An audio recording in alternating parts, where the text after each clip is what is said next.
that once you hit the shock roundabout and you're going past Almond Bay Resort and you're hitting the Marisil Flat, in the gap going to top of the world and so on, from then on it just dies on you, completely. And people, you know why I'm making this point? I've said it many times before. Maybe you're tired of hearing me. People, this is December. This is the month of Christmas barrels. This is the month of people sending things. A lot of people have to go to custom, to the ports and to the docks and so on. A lot of cargo is traveling. It does not matter whether the British give the money for this. The economic cost of this snarl-up, of this bottleneck in the traffic and so on, it is affecting us. It is taking a lot from us economically. It is slowing down everything. It is causing people to have to pass Old Mon Road and Goodlands and burn more gas. The very thing Millennium Highway was supposed to be relieving us of. We have to be living through it again. If people decide to have a little Bram, a little Block, or a little whatever in the Goodlands, people who have a set shops there and so on, they have to deal with an extra load of traffic that is coming there, and we have had accidents even involving police vehicle in that area because people want to free up. They have to, and it's a legitimate expectation of people that during the Christmas season they're supposed to have a little, a little latitude to relax themselves and so on. This thing is just cramping up the place. It's cramping up, the travel is still, school is still on. People coming to shop. People coming who have their little supermarket, whatever. They come in with their little truck to do things. People bringing in produce and so on. It's a time of heightened. Plus, it's the cruise season. We're in the peak of it. But that road is still going on 5 years afterward. And I think something needs to be said, some kind of report that needs to be made public. Some post-construction or post-completion consultant has to be brought on board to identify what really happened with that road. In December we are, people, in the Christmas season, this thing is still struggling to be completed. After all these years and so on, what really happened? Will we ever get an explanation of why it dragged on like that and why it went so slow, and to make sure it does not happen again? Because if the British going to give us money to help us out with our roads or whatever, and the slow pace of that road, the snail pace of it, ends up costing us so much in terms of the whole transportation economics, in terms of the opportunity cost and the opportunity lost, and all what it is doing to us right now, then it's almost as if the money that the British give, it's bittersweet. Rather than do us good, it really did us even worse. The way things are going there. And we have to be very careful whether it is with that road, whether it is a special prosecutor, whether it is with the police. Because I got to say something about the police, and especially from the traffic standpoint, I can understand. But we're in December, people. December, Christmas barrel, Christmas traffic, Christmas cargo, and all the other things that are happening on the roads and so on. And we still can't get ourselves. And the funny thing, I might be in my usual rant about it, and January may come and we're still there with it. February may come with independence and all of that, and we're still struggling with it.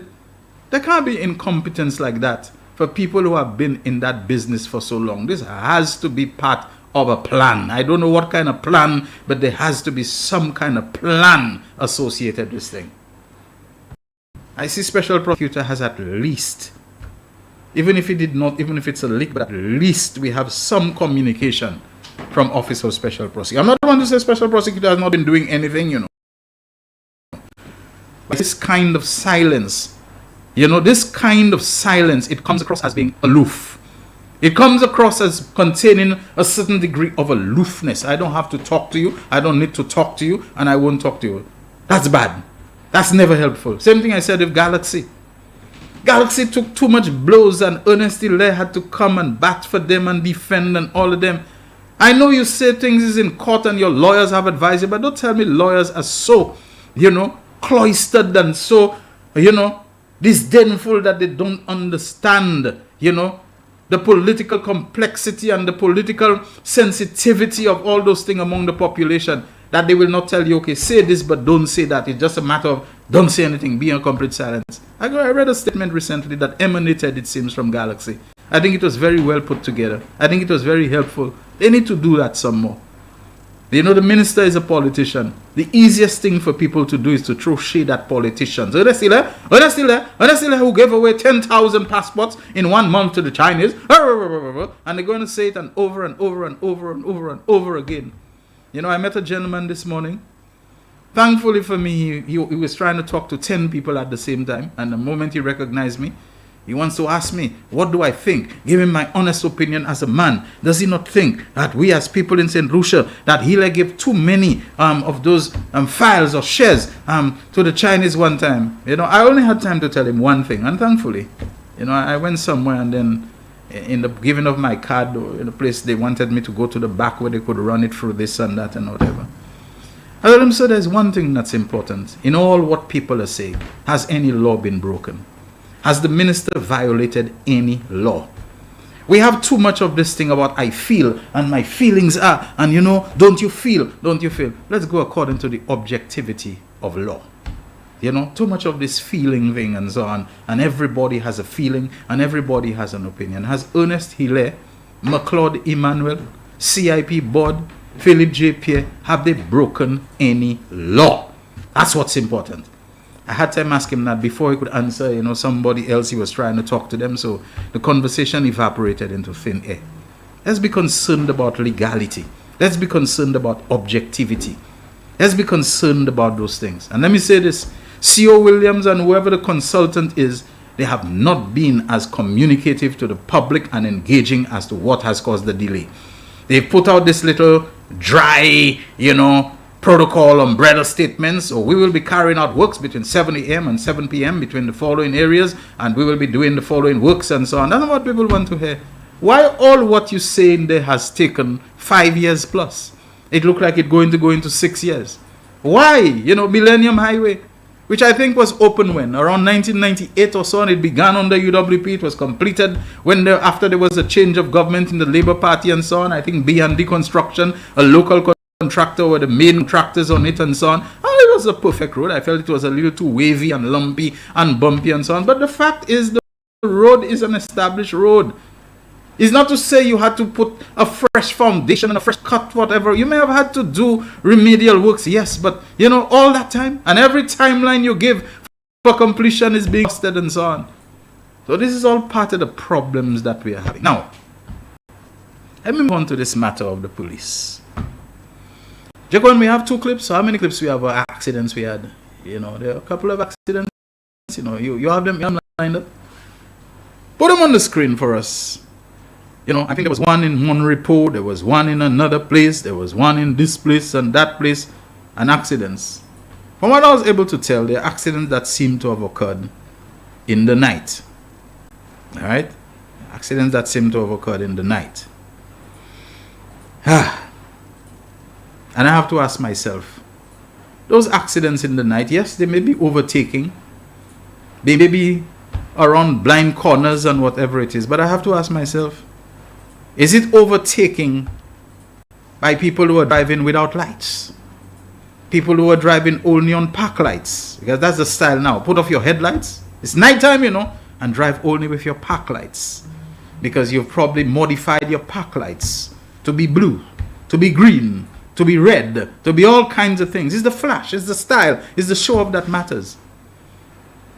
Not safety on the road and what the road laws require. That once it's sunset,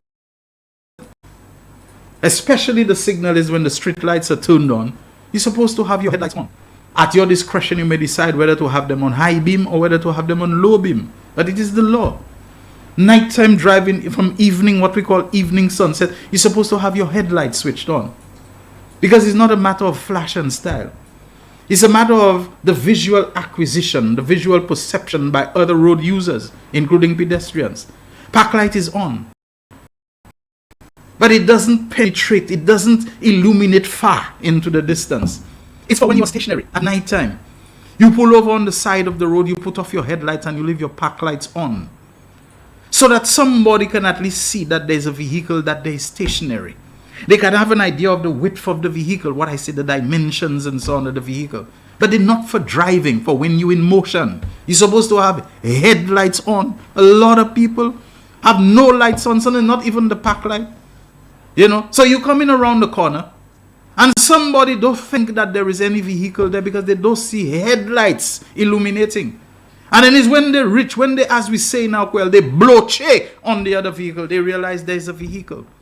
Sometimes there's a vehicle driving behind you, which you would not make a certain maneuver if you know they're there. And you may indicate that you're making a right turn, at the same time they decide they're passing you and they want to blow and get on bad and so on. But you never saw them. The park light does not illuminate. And I'm beginning to wonder how many accidents, this craziness that is going on, apart from the speed. And sometimes when they have lights, the lights are bright. The lights are white. I remember reading that. Somebody sent me a little clip of what the road traffic ordinance, which I think may have been incorporated into the criminal code. It says something that your light's supposed to be orange or amber. There is a regulation lights that you're supposed to have. I can't remember if it said about the wattage of the lights and so on. But this is prescribed in law. Somebody get it and send it to me. Inch, if you know where it is, send me a little clip of it. It was called the road traffic ordinance at the time. Right now, people have all kind of white lights and neon lights and LED lights and flashing lights and flickering lights. So they're driving behind you or in front of you and they light bright, dim, all kind of things like that. I think the law also speaks against this. It calls them swiveling lights. People have all kind of funny. They're not going on low beam at all. Minibus drivers and taxi drivers, I see doing it among the worst.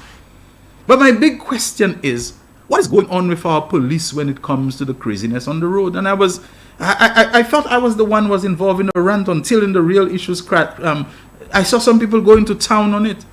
People doing what they want and so on. Where is the police? Where is the highway patrol, the road patrol? Where is all those vehicles that the Prime Minister over time was always saying how he's giving the police what they need? A whole set of motorcycles and bicycles and jet skis and pickup, trucks and so on, and four-wheel drives and all of that the police have. Almost everybody, myself included, are saying, we're not feeling it. We're not seeing it. They were given, but to say we're seeing a difference on the road, you drive for miles and miles and miles, you do not see a police officer standing somewhere, or much less a patrol vehicle. You see them, but it's like they're on some kind of message, to something like that. But you don't see them on the road making a difference. What is going on? What is going on?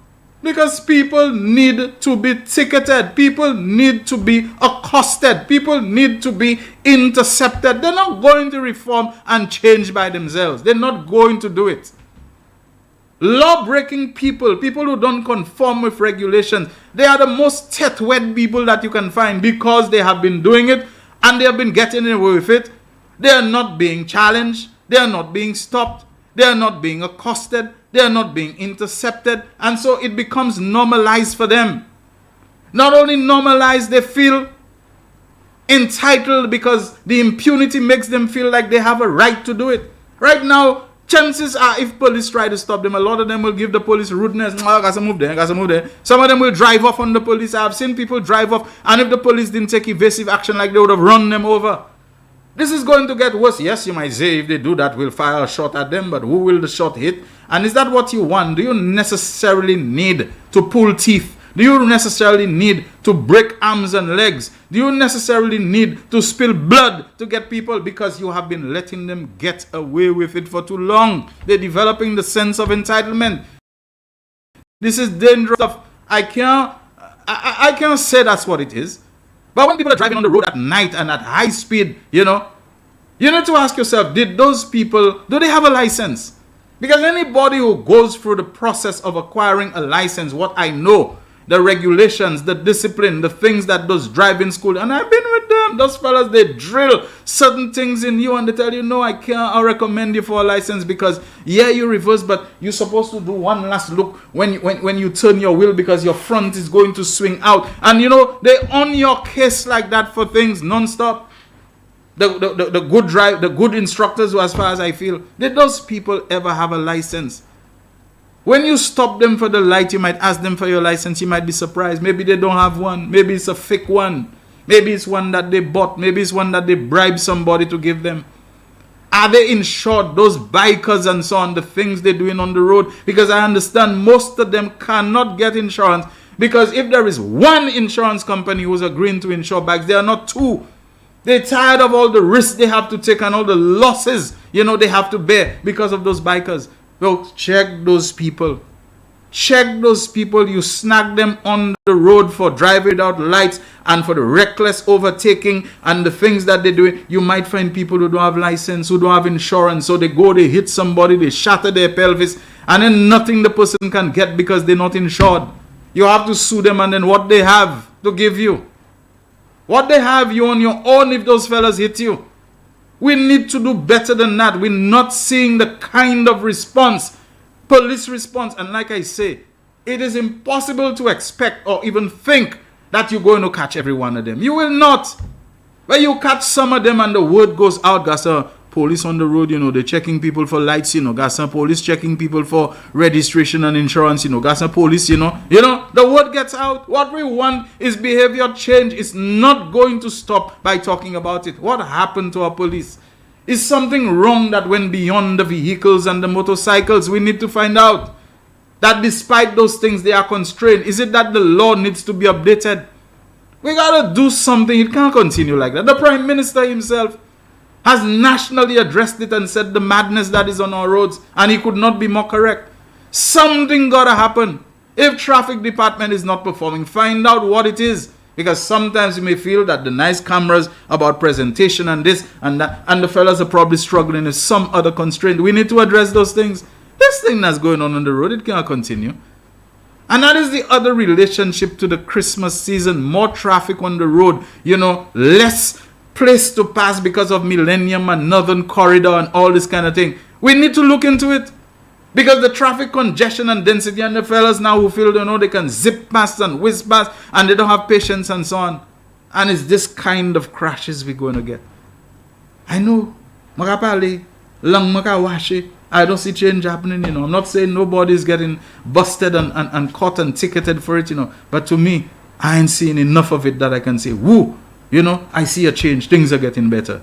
Christmas season, it seldom gets better. It's seldom one of the nicer times when it comes for road accidents and so on. Unless a very strict, robust, and you might even say heavy-handed approach to this thing is adopted. This is the real issues. We have to take a break. We'll be right back. The voice. Your hero is back. Raw facts, no fluff. Shelton Daniel is here to deal with the issues. Big issues. 12:30 p.m. to 2 p.m. Monday to Friday on Real FM.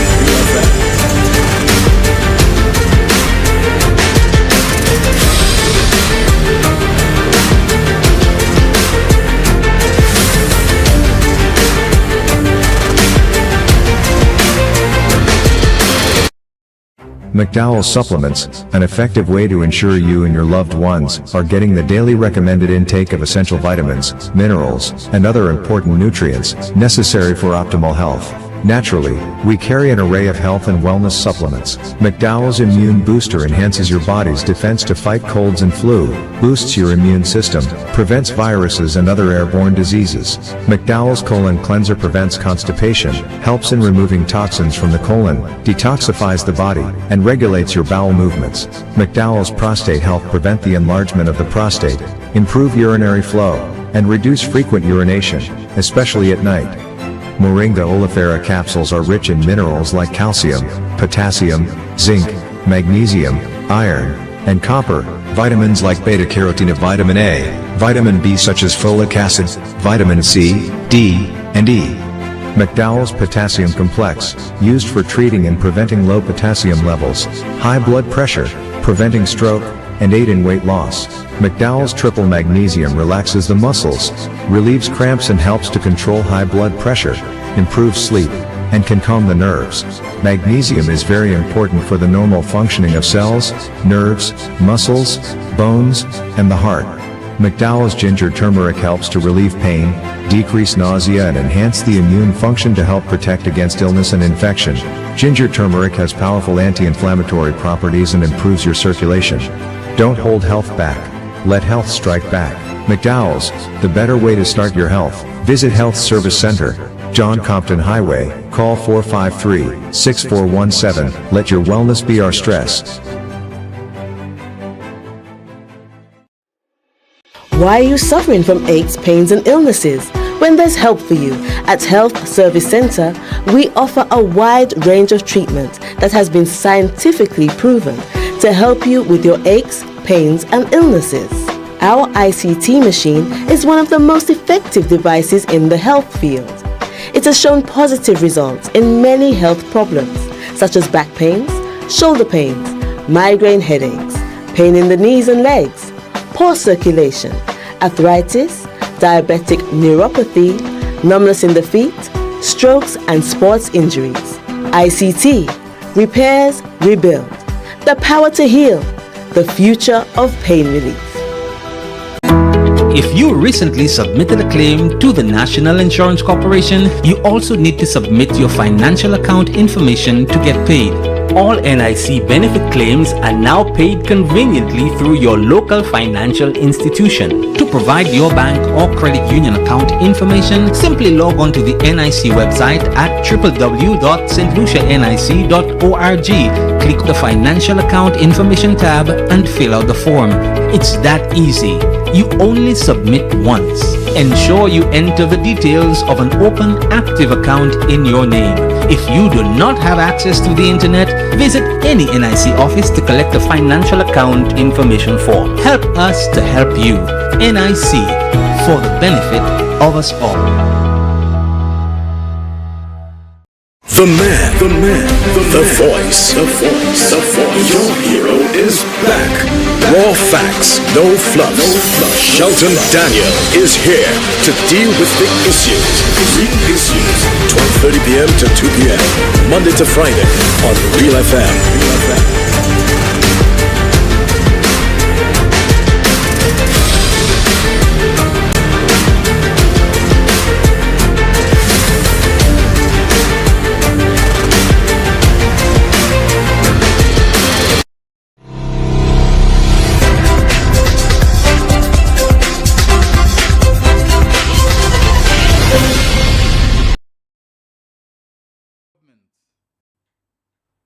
The man, the voice. I guess it means to say a strongly worded letter regarding what appears to be incompetence, if not sabotage, in the construction of that road. And the road that, I think I can mention his name, you know, I mean, he's rich where he's going already. He can't be afraid of anybody. Mr. Victor Girard, you know, a former cabinet secretary, a veteran permanent secretary, especially in home affairs, and a former controller of customs, says that. And he says that letter should indicate the immense disruption this has and continues to have on the conduct of business. And he notes from the words of that well-known song, nothing is with business until it reaches crisis. If it has not been done, that road is a joke.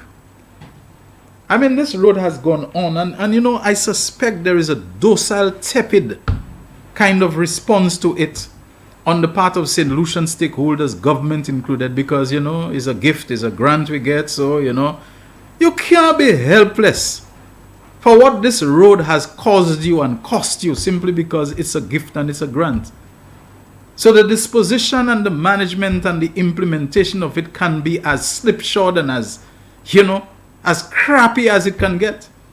And it's costing you. This thing must cost you. There has to be a tremendous, like I said, economic cost, opportunity lost and so on if that road. The effect it has had on your economy, on the whole transportation thing and the movement of people and goods and services and lateness and delays, you know, and what this thing has cost you, fuel, consumption and all of that. There must be a great cost. And I'm sure there are people who have the expertise who can sit down and do an assessment and say, this thing has really cost us. I mean, why has it cost us like that? Oxford, do we understand what I'm trying to say there? This is December, you know, monsieur. This is about 5 Decembers since this thing, Christmas season. That this thing has been going on like it's a big joke and so on, and every time some timeline is given for completion and there's something more to do. And what it's doing now, which I know, is impacting other road conduits and arteries, because Now people have to use Lattock Road and Mon Road more, but the thing is impacting more. In other words, it is now causing a snarl up and a slowdown and a congestion and a what have you on the Lattock to Bannon Road and so on. You know, it's just messing up other things. After it itself is unable to deliver. I mean, Phoenix, I'll just stop talking about these things. Stop talking about them. It's been a few months since Jaquan, yes, our Jaquan, my Jaquan, Real FM's Jaquan, NBC's Jaquan, my technical operator, was coming to work one day and he took a bus. And he stopped at the bus stop just outside Serenity Park. Right? And then to take, we might say, a little shortcut coming up by the Labor Department, and you know, NBC is very close there and so on. And Jaquan heard this hissing noise, and he decided to take a look, and there he's looking, he's seeing that it is a pipe that is running parallel to, we might say, hugging the bridge, whatever they call it, it's girders or whatever. Like it's built into the bridge, but there's water really gushing out of it there. A real piercing spray of water. And so Jaquan took a short video clip. I think he did it more than once. And I spoke about it. This thing has been there for a long time. I almost forgot about it. I said it cannot be for so long and they have not found a solution to it. Truth be told, somebody at Wasco I can describe as a senior person who was authorized to speak but didn't want to come on the record said they're aware of it. But the problem is that pipe, and it's a huge pipe, you know, what's it, 18 inch, 20 inch, whatever, big pipe. And apparently somewhere in the joints and in the fastenings or in the bolts, whatever, the water is gushing out. He said they're aware of it, but it's almost like, well, again, that thing which I hate to say, their hands are tied. Because for them to fix it means they would have to go and dismantle and chip and whatever it is and crack part of the actual bridge infrastructure because the pipe is actually built into it, or the pipe is so attached to it in a manner that they would have to go and deal with the actual bridges construction or mounting or whatever it is. You all are engineers and whatever out there. I heard that and I said, so what does that mean? You just leave it there? Will not that water that is gushing out there, will not the water itself over time be destructive? Will it not be destructive to the concrete? Will it not be destructive? You know, I mean, water can do some fantastic things, you know, over time. And that size of pipe and the kind of pressure versus the outlet, better that water was just flowing freely. So that piercing, the way that water is being, whether it is boulders or whatever, is there not a chance that it will loosen and dislodge them and penetrate gradually over time? That's what I ask myself. Are you just going to leave it there? Is it that you're saying you can't do anything? Can you not shut it off and do a bypass? I mean, don't they have this thing even in surgery where they say, you know, if an artery is blocked, they can put, if not a stent, but a bypass so that the area of blockage, they can divert the blood around it, whatever. Can they not do some kind of bypass at some area outside of where the leak is and bypass it and so on? So that, I don't know, I don't really know, but I ask myself, can you?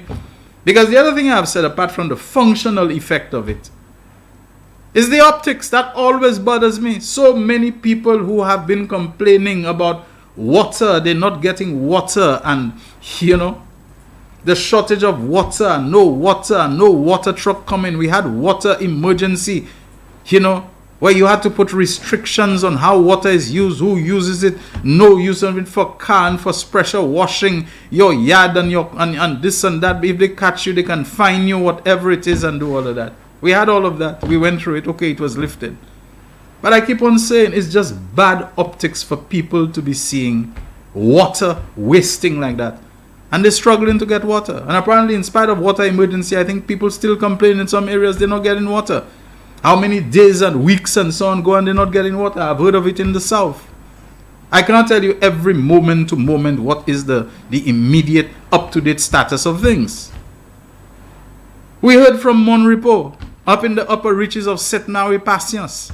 My friend Alan Moncherry on more than once has told me, it's a kwebche to go there and to see the amount of water that is just coming off a Wasco storage tank at the heights of Setnawi, Costier, Montlui area and so on, Lombard, the kind of water that's being out of there. I have complained about up the Mon, my Sir Arthur Lewis Community College, the number of times I used to live in that area. You driving, especially in the night, the kind of water this thing was dropping.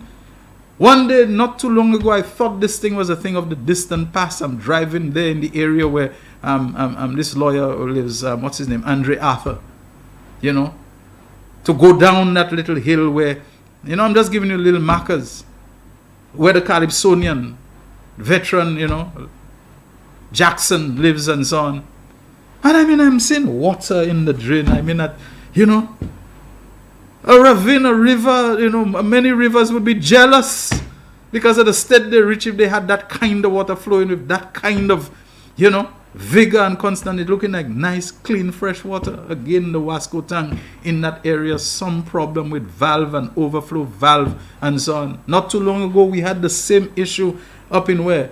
Paybush, not really Lakwa, it would be Paybush, Babono, tank there, and I've been told about water going there and people in nearby Lague, whatever, complaining they're not getting water. A lady called and said, to see the water, and we're not getting water, in Lague, in the adjoining areas and so on, and water, and only to find out is some overflow valve and so on. And remember I said, if the problem is the capitalization of Wasco, this is urgent, this needs urgent attention. We cannot have shortage of water, and when we have water that is treated, that is filtered, whatever from the and that put in the storage tank for it to be wasting like that. But just over there, folks, MBC is on Barnard Hill opposite the Cultural Center, right next to the giant water tank. We have a water tank right next to us there, big. I've never seen it leaking. I don't know if it has ever done so. And a government car park. So just down there, for a big pipe, big pipe to be peeing water. And it's obviously getting worse over time because what Jaquan showed us in the video clip that he took, to me this ain't nothing. Jaquan, tell me if I'm wrong. Yeah, what I'm seeing coming out now, it has widened. Do you have the clip? Have you played it? Oh, you've played it. Okay, I wasn't looking at the screen. But run it again.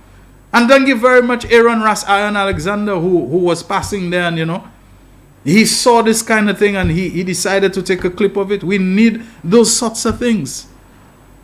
And the thing I'm saying again is that the location of that leak, which makes the optics even worse, in a straight line. This cannot be more than, let me see. You're running a 400 meters. This is not a 400 meter run. This may be 200, 250 meters. They don't even reach 300 in a straight line from where it is to reach Wasco headquarters on Lance Road. This is not, 300 meters, okay? Yeah, straight line, maybe 250, whatever. This is a short distance from where Wasco is. Why can't I leave it so? Over the years, I've heard people, engineers, including an engineer who was working with C.O. Williams at the time, told me, look, he's tired of telling the authorities here that this Sans Souci bridge is an expensive and unnecessary investment. What is the value of this little inlet that we have by Sans Souci that adjoins custody? Let me say, I keep saying custody. Did I say custody a while ago? Serenity. I said it, I'm sorry. Things associated with Richard Frederick, I guess they stick in my mind. Hi, Richard, I haven't spoken to you for a few days since you called your own program. Imagine Richard was a caller to kind of help you on Thursday. With Albert Fredis and I hosting in his absence. So, we push him aside to the point that he has to be a caller to his own program. Yeah, so Serenity Park. This engineer told me, look, I started telling the authorities here that instead of investing in a bridge that every time, and the Sans Souci bridge over the years, they've had to do maintenance on it, they've had, some rising part or sinking part or whatever, and they've had to go and correct that because the edge of the bridge was uneven and you could feel like you're knocking it, and different things they've had to do. Just backfill. Just backfill that little area that, the boats and the small craft and so on that belong to private people that they use there, to, how you call that, to moor and to dock or whatever it is. That is really not worth the cost of keeping a bridge. And what does, that inlet do for you and so on?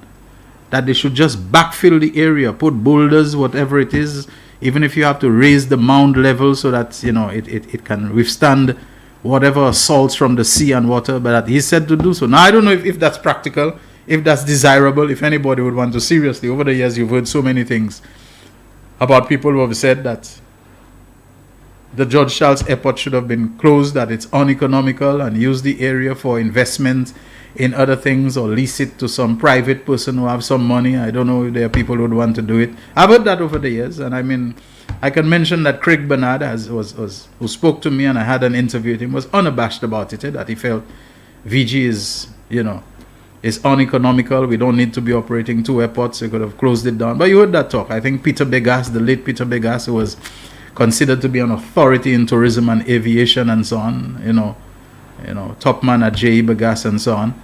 And he also was of that opinion, and he expressed it openly and so on. I don't know if these things were ever really seriously considered, but I'm just making the point that there are a lot of people who have had. In fact, Craig Bernard told me straight that he believed it was Boots Stewart who was one of the main people behind, opposing the closure of the George Charles Airport, because Boots Stewart felt he didn't want to bear the inconvenience of landing in Vieux-Fort and having to take a ride up to Castres. He was opposed to that and so on, and he thinks that it was the influence of Boots Stewart. I'm sure there are people who are opposed to it and so on, but it's many years ago. I'm just saying, this idea that this Barbadian engineer told me he had shared with local authorities that the Sanssouci Bridge is too expensive an investment, the cost and the maintenance and repairs and all of that they could just backfill this area between the 2 points and the inlet behind it where you have boats being tied. Somebody knows it's amazing. Miguel is such a young man. He always knows so many of those things and so on, that maybe he can tell me what is the name of the inlet and so on, He's the kind of guy who tell me it's called Gunter's Bay, Shelton, and so but that's not Gunter's, of course. So maybe I can get some information on that.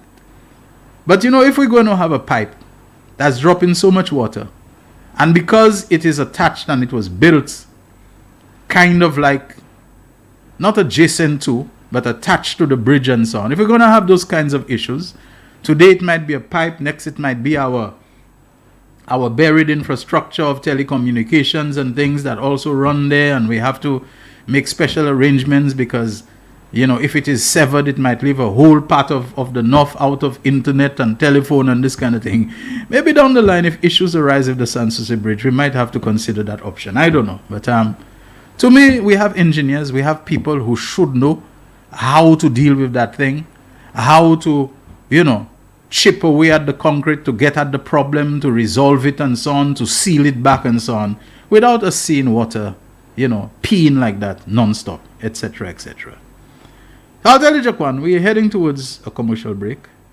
What I want to do is to play a little clip, because I'll be opening the phone lines after the next break.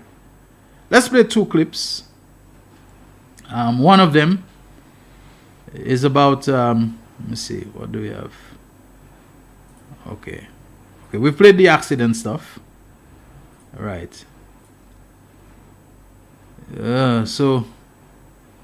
let me see. Did we play this one? Okay. There's a clip which I didn't label for you. But I think this one has to do with... let me see if I can get it. Beg your pardon. So you're seeing people say... improving infrastructure, yes, and reducing poverty. Okay. The St. Lucia Social Development. All right. Okay, so you got that one about the St. Lucia Social. It's a free 3-minute, 29-second clip. It's self-identifying. It narrates. So let's just play this one about the St. Lucia Social Development Fund and what it has been doing. Because we sometimes lose sight of things that are taking place that don't have a sexiness about them, and they don't have a drama and a theater about them and so on.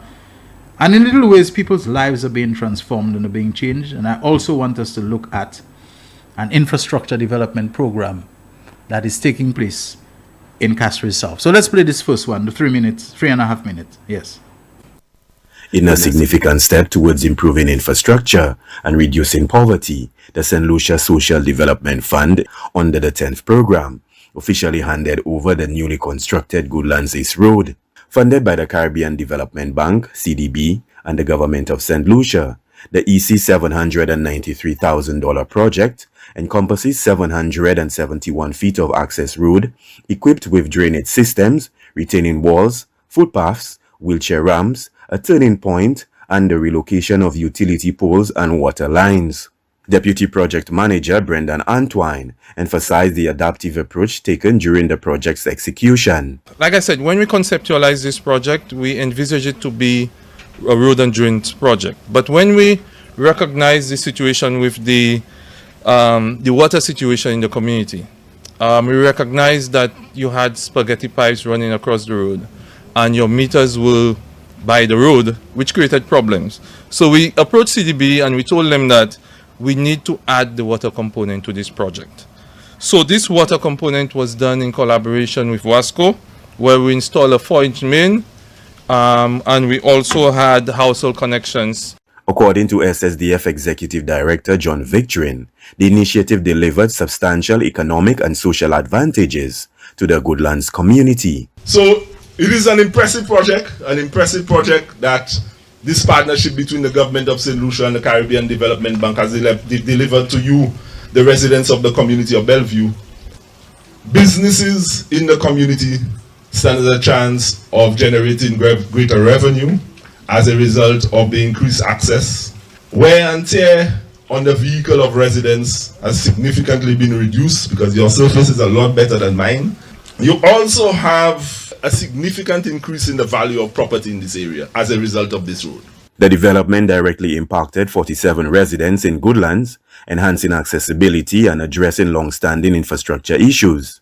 Parliamentary Representative for Castries South, Honorable Dr. Ernest Hilaire, praised the transformative work of SSDF and BNTF in improving St. Lucia's most vulnerable communities. Acknowledge the critical role that the BNTF plays and the SSDF plays in the development of communities like Goodlands. Throughout St. Lucia, they do a fantastic job in going out and assisting communities that have critical infrastructural needs, and we have to recognize over the years the outstanding work that the BNTF has done. For the residents of Goodlands, the project represents a dramatic improvement in their daily lives. Resident Noah August shared his heartfelt gratitude. Well, for me, I think the best thing is that an emergency vehicle could come all the way down to my home. My mom gets sick, my brother gets sick, my son gets sick. One call and then get the ambulance right in front of the door. I think that's one of the best things. Carrying materials right now, I don't have to pay somebody and let him strain himself 2 or 3 days carrying material to maybe build a little shed or something. The truck will bring it right in front of the door. Life is easier for us. From the Ministry of Equity, Social Justice and Empowerment, Chevrolet Marius. The voice. Your hero is back. Raw facts, no fluff. Shelton Daniel is here to deal with big issues. Big issues. 12:30 p.m. to 2 p.m. Monday to Friday on Real FM.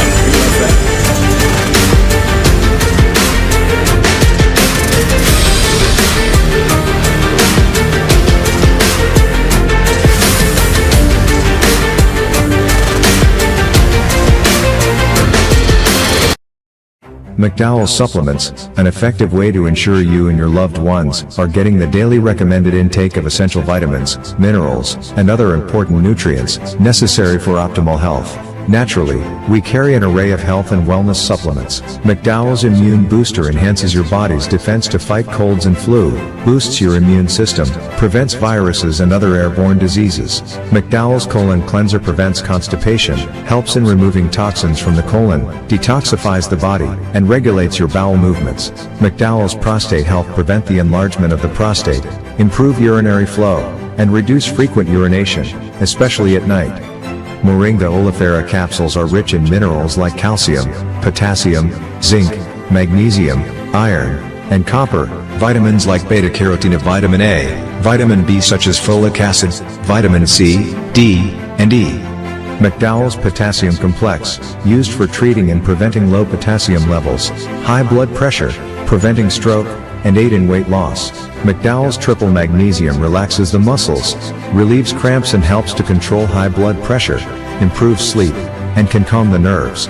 Magnesium is very important for the normal functioning of cells, nerves, muscles, bones, and the heart. McDowell's Ginger Turmeric helps to relieve pain, decrease nausea and enhance the immune function to help protect against illness and infection. Ginger turmeric has powerful anti-inflammatory properties and improves your circulation. Don't hold health back. Let health strike back. McDowell's, the better way to start your health. Visit Health Service Center, John Compton Highway, call 453-6417. Let your wellness be our stress. Why are you suffering from aches, pains and illnesses? When there's help for you. At Health Service Center, we offer a wide range of treatments that has been scientifically proven to help you with your aches, pains and illnesses. Our ICT machine is one of the most effective devices in the health field. It has shown positive results in many health problems such as back pains, shoulder pains, migraine headaches, pain in the knees and legs, poor circulation, arthritis, diabetic neuropathy, numbness in the feet, strokes and sports injuries. ICT, repairs, rebuild. The power to heal, the future of pain relief. If you recently submitted a claim to the National Insurance Corporation, you also need to submit your financial account information to get paid. All NIC benefit claims are now paid conveniently through your local financial institution. To provide your bank or credit union account information, simply log on to the NIC website at www.stlucianic.org. Click the Financial Account Information tab and fill out the form. It's that easy. You only submit once. Ensure you enter the details of an open, active account in your name. If you do not have access to the internet, visit any NIC office to collect the financial account information form. Help us to help you. NIC, for the benefit of us all. The man, the voice. Your hero is back. Raw facts, no fluff. Shelton Daniel is here to deal with the issues. Big issues. 12:30 p.m. to 2 p.m. Monday to Friday on Real FM.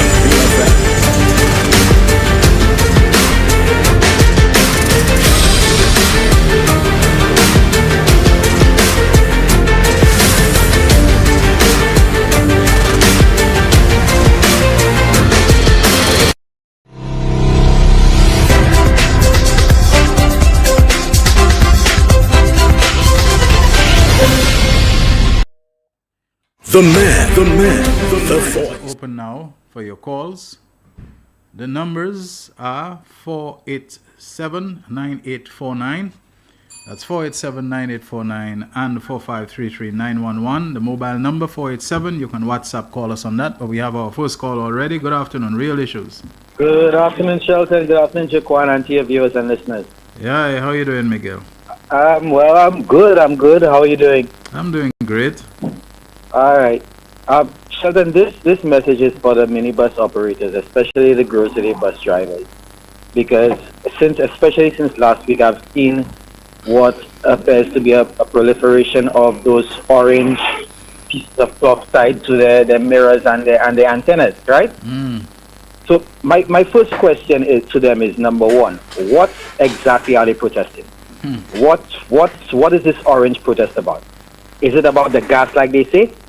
So if it is about the gas, I have a few questions for them, Shelton. Number one, who increased the excise tax on fuel from $2.50 to $4, representing a 60% increase? Who was collecting over $8 in excise tax during periods where we could have been paying less than $13.95, less than $12 per gallon of gas? It wasn't the current government. Who gave them nothing during COVID? right? Who was the minister? Who is or was the minister of transport who had, whether under his name or had people fronting, had endless buses and route bans on various bus stops around the island? It wasn't anybody or isn't anybody under this current administration. You know, Shelton, we need to ask the question now: who increased the bus fare for them since after almost 15 years, since 2008, 2009? It wasn't the last administration. The last minister for transport was the one prior to the election in December 2020.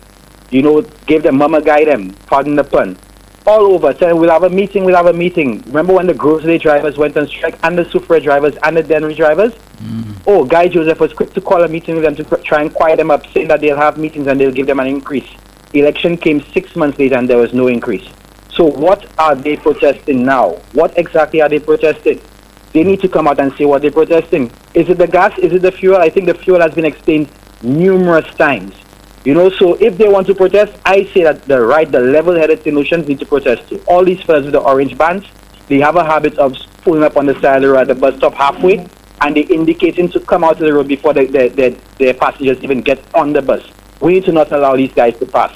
You know, start protesting and show them how stupid and foolish they are being right now. That's what I wanted to say, Shelton. All right, thank you very much.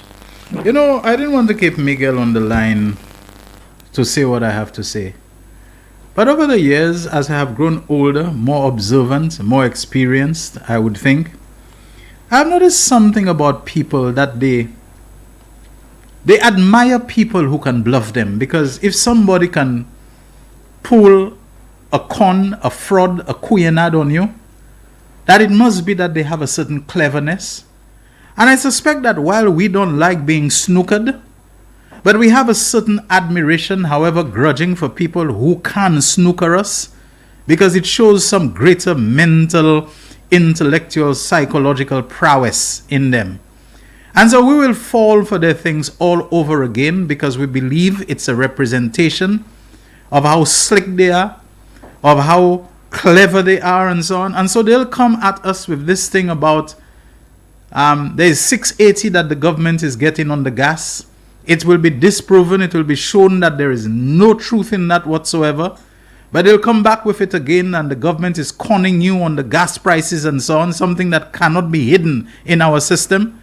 And we're going to fall for it again, even though it was shown to be absolutely debunked and so on. Nothing, further from the truth than that. But we'll fall for it again.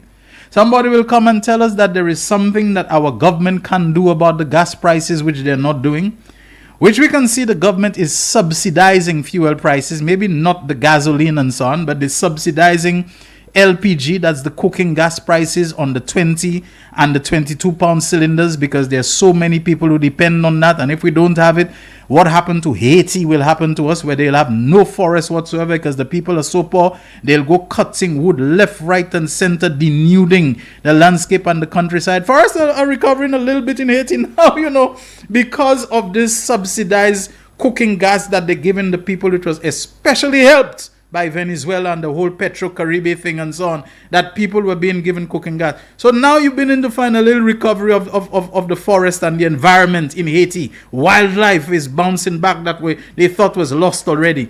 People can't understand that it costs the government revenue and money when you have to be paying to keep the price of cooking gas low, when you have to be paying to give bus drivers and fishermen and all those people a subsidy so that they will not demand higher, bus fares and whatever it is, and the price of fish will not go even higher than it is already.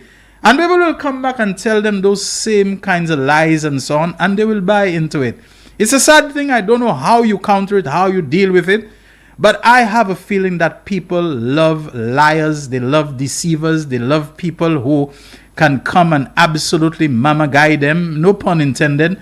People who can totally snooker them because it demonstrates in their mind a certain cleverness that they feel they're bound to align themselves with and to submit themselves. So, like Donald Trump will continue to say that the 2020 election was stolen from him and this and that, and no matter how much it has been comprehensively debunked, people are going to fall for it.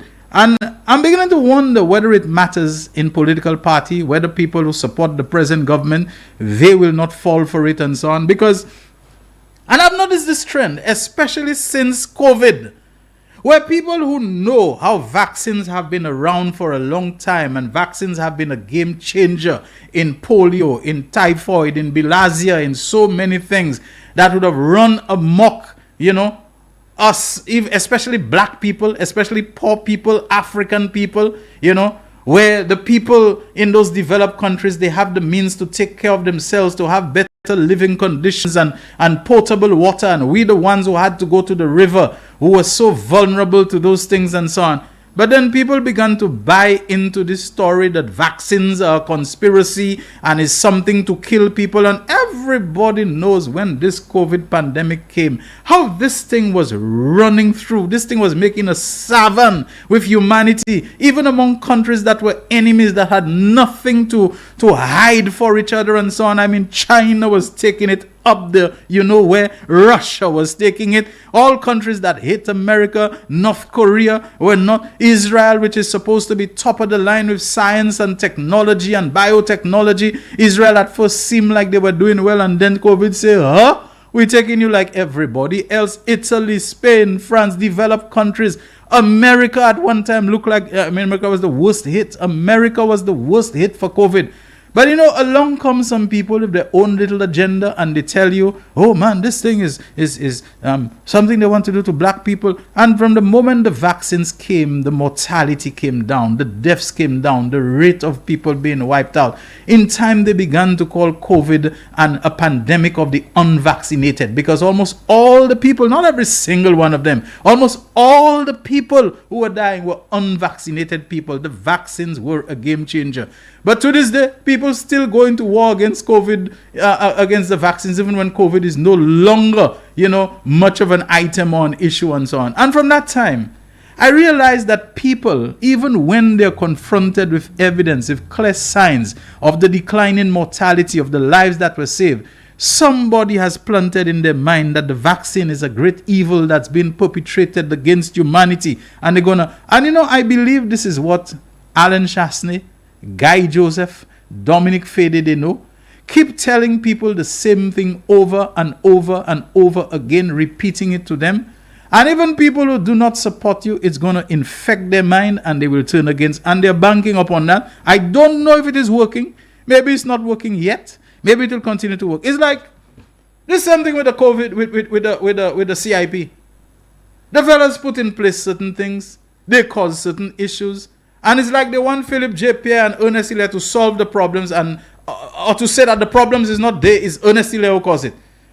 All the deals they give Galaxy, all the deals they give T.O.R. King and DSH and so on, all of that, they did it, But they're coming out, and every single day they're on a protest that corruption in the CIP and Galaxy. You examine the thing, all the things, they put it there. There were modifications, of course, but nothing that can be explained. The fellas caused problems in the healthcare, delay hospitals that could have been moved into things that could have changed, destroy buildings that were built already, came and built a box that was never part of the plans. But the fellas now is a healthcare crisis. The government is causing it. And there's no medicine. Of course there will be problems with medicine, because the kind of expense you're left behind of people to be paid, Health City came and suppliers and so on that you all didn't pay, that they have to clear your debts and so on, things that were built, you all went and mash up, things that were not part of plans, you all went to build at so many $100 and something million. You all don't know what to do with it. You all want the government. I mean, a whole kind of macaquerie, a whole kind of galmacha these people did with healthcare. But all of a sudden, they're taking it and they're pointing it at the people who are trying to solve. And this is not the first time I've seen it happen. They cause problems. And when the successor administration comes in and sets about to solving the problems, they blame them for the problems. And sadly, it is resonating with people. The fellows cause problems in the police force. Enough for problems in the police force. Kenny Anthony comes and tries to solve the problems because the Americans put sanction on us, to try to say, okay, let us try to have a little truth and reconciliation, a little place where we can bring those things and say, okay, X, Y, Z, this is what has happened. Ask for help from Impacts. The fellow made it look like Impacts was the problem, that Kenny caused the problem, that Impacts, far from the truth. Impacts was an effort to solve a problem that predated him. And they succeeded. People believe the Impacts are Kenny Anthony is Impacts are like Kosla.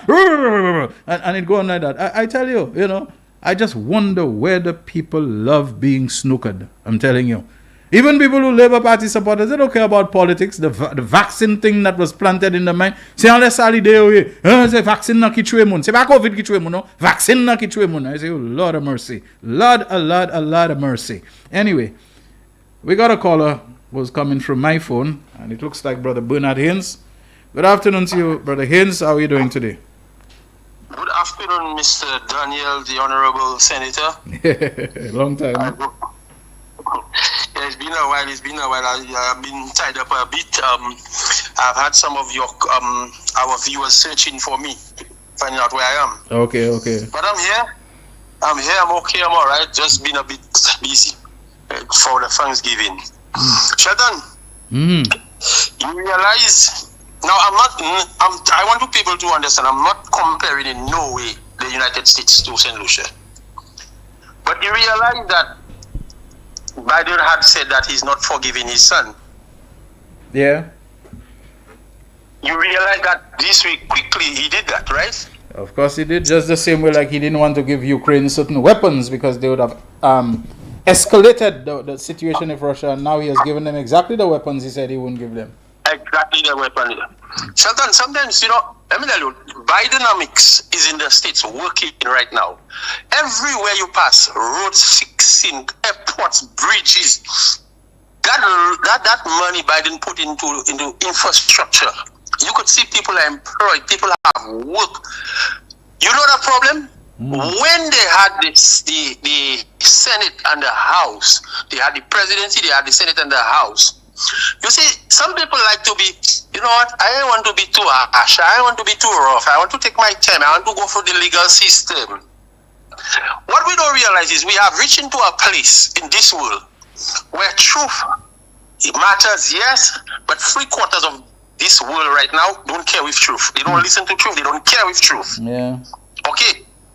And so people would prefer somebody arrogant, somebody who could tell you anything and I don't care person. And Harry Trump, when the Democrats had the chance to do something with this, one of the most important issues, immigration, they did not. And not just immigration, the economy.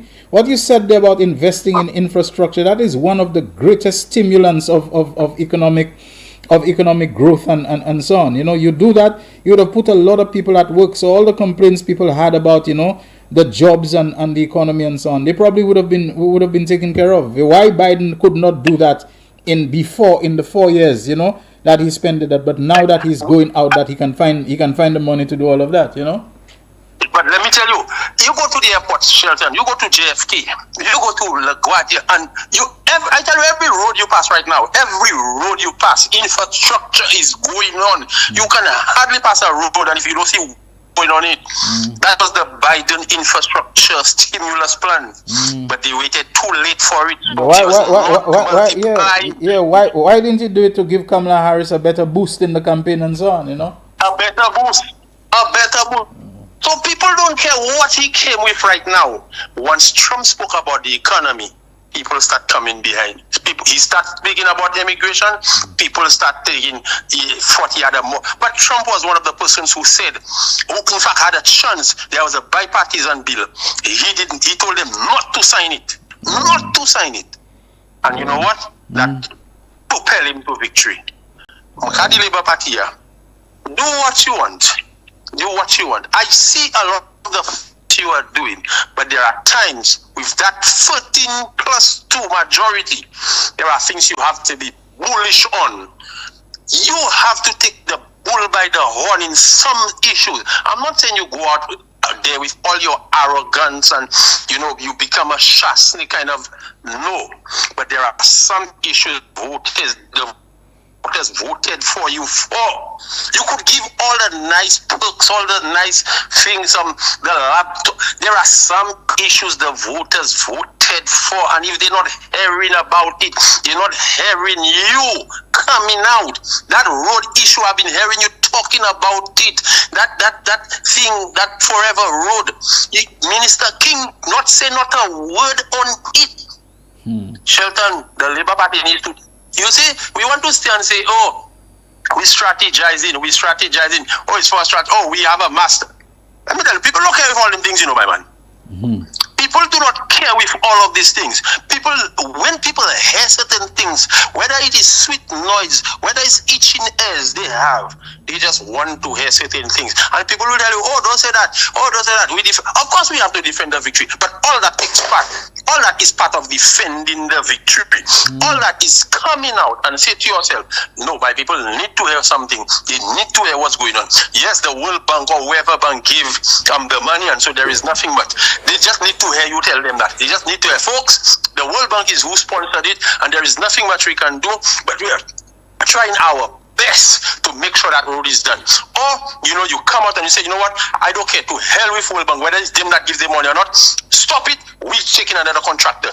CEO Williams, I know. People need to hear some things. You have to be bullish, my friend. Yeah. You have to be bullish if you want to protect the victory. What can I say? I'm just a little boy outside there, yeah, I'm fighting. I may not be enjoying that victory where I am. I ain't getting nothing from it, but I love the policies of the Labour Party. But hey, for me to enjoy seeing the Labour Party in power, the Labour Party have to come out and do something, The ministers, Emma Hippolyte promised us the report. The report is done in Soufre of the foundation. Because let us know how much money Herod wasted. Let us know how much money that was taken. There are things that was done. Let us know. Be bullish about some things. Information. Give the people the information they need to know. I know Timothy will take the clip and probably play half of what I said, to suit his show. But my friend, this is what it is. We are 1 year and a few months away from the next general election. And be bullish with our 14 plus 2.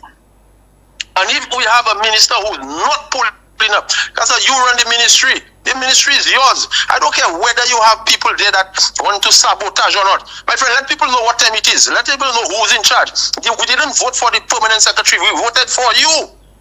So come on, get hard on these people. Let them know, hey, I have a project at Tubanan or Babaden to do. It's going to be done. Let people know you in your things, man. It's time we stop that nonsense of trying to be nice. Mr. Nice Guy doesn't always pay, my friend. Anyway, Shelton, you have a pleasant good afternoon. Thank you. Same to you. Thank you very much, Bernard Hills. Now, let me see if I can put my mic back where Jaquan wants it.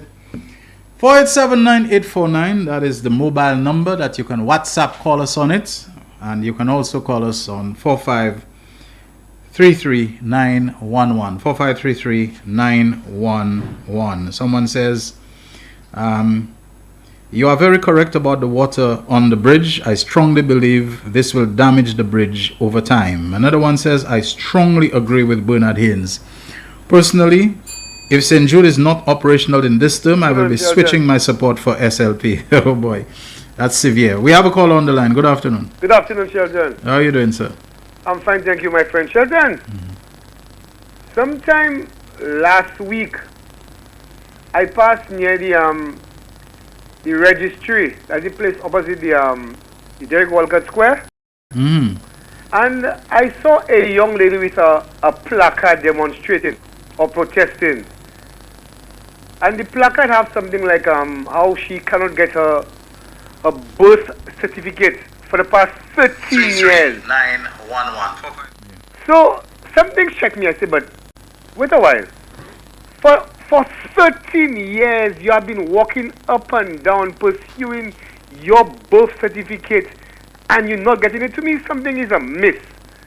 So I smell a rat. So I decided in my own little way to do my little investigation. Right. So I proceeded and I had a conversation with someone. And that someone who works there told me, Gaspar, do not worry with that lady. That lady is up to mischief. And she doesn't want to follow the protocols of rectifying the documents, etc., etc. I cannot go into full details. And Shelton, this lady, lo and behold, when I decided to carry out more investigations, this lady is an operative planted there to cause mischief. And you have people honking their horns, supporting her, not realizing that that lady is there to create mischief. And you made a point earlier on that her presence, you made a point that if you see you just repeat lies, somebody may just believe it. Yeah. So, St. Lucia, I want to tell y'all that that lady that is standing outside, I don't know if she's still there, who's standing outside the civil service place, saying that 13 years she haven't gotten her birth certificate, that is a big, fat lie. That's my contribution this afternoon. All right, thank you very much for that. Okay, we're heading towards 2 o'clock. We still can take a few more calls if you can make it, tight and on the point. 487-9849 is the number to dial, and also 4533-911. You can WhatsApp call us on the mobile number 487, and you can direct call us on 4533-911. We have someone on the line. Good afternoon. Real Issues. Hello. Good afternoon, sir. Yeah, hi. Good afternoon to you. Let me tell you. Good afternoon, sir. You've said that already. I've answered, and then you said, "Let you tell me." I was watching Yadi show this morning. Okay. Yeah. And they were talking about something that they discovered about the Kakabeth. That Alan Shasney had sold that place since in 2017. And we knew nothing about that. No, even the government knew anything about it. Was it sold it, or was it leased to one of the fuel companies, Rubis or whatever it was? I can remember if it was, they spoke about list, but I heard sold, right? But I don't know. Regardless, what I'm saying is that Alan Shasney and them have been talking too much nonsense against the government. It's high time. I think I spoke about that once. The special prosecutor. It's high time we get to know something about these guys. We need to know, because there are certain things that we don't know that as well as they did, and they want to cover it up. That's why they rush in to get into government again. So it's high time people come out. Not even demonstrate against the government, but we want to respond to these guys. We want to respond to these guys because this fellow is talking too much. Okay. Yeah, we need something. It's not we need people to come out and demonstrate that the government puts up a little pressure on the government. It's not that we are against the government, but it's high time we need to know something about those fellows. Those fellows need to be prosecuted some way or the other. Okay. We need some answers. We need some answers because I get to know about this Kakabeth thing only this morning when Yadi spoke about it, and that has been going on since 2017. So if I did not know, a lot of people did not know, and there are people that doesn't know still. So we need to know what's happening in the country. We need to know, especially what the opposition had done to us when they was in power, and right now they're trying to cover up everything, say all different kind of lies, CIP and this and that or the other, where they were the ones who signed off on everything, and now they're trying to blame the government for it. So we need some answers. We really need some answers. I don't know for other people outside there if they're hearing me. People have to come out and ask the government some questions. We need to know what's happening in this fellow, because this fellow is talking too much. We need to keep this fellow shut. I have to shut this fellow up. Okay, my friend. Thank you very much. Okay, boss. Yes, Thank you. And I think there's much more I want to talk about, but tomorrow we can go deeper into this whole Kakabeth issue. We also want to talk about the CIP, because despite all the things that's been said about the CIP, we have one of the best CIPs in the world. We at number 3 or number 2, in terms of the ratings of CIPs in the world. And that is something we have to talk about. In addition to the performance of our tourism, the arrivals and stayovers and so on, how well they are doing. The proof of the pudding is in the eating, It's not about people talking and throwing accusations left, right, and center because they hope that by dirtying the other side, especially Ernest Ile. But we have to go now, folks. Lotto is on. Thanks for listening. Till tomorrow, same time. of Monday, 2nd December 2024 were Double Daily Grand 3, 7, 10, 21. Big 4 6, 5, 0, 4. Big 4 Multi-X 2X. Pick 2 1, 0. Pick 2 Multi-X FP. 1 off 3, 5, 9. Lucky 3 4, 4, 7. Lucky 3 Multi-X 2X.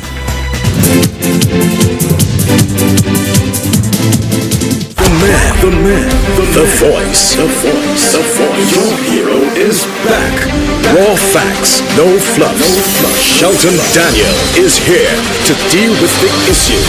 Big issues. 12:30 p.m. to 2 p.m. Monday to Friday on Real FM.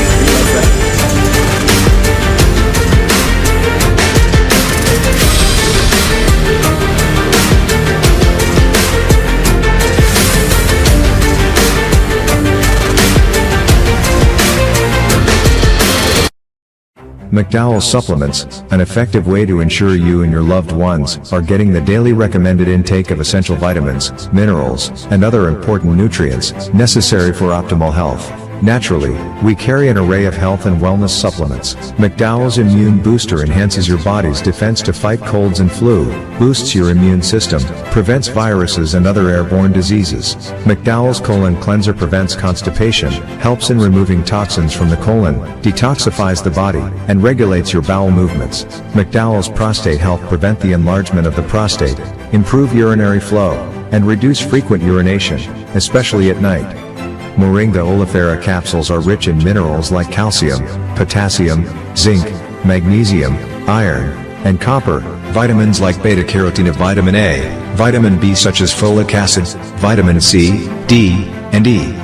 McDowell's Potassium Complex, used for treating and preventing low potassium levels, high blood pressure, preventing stroke, and aid in weight loss.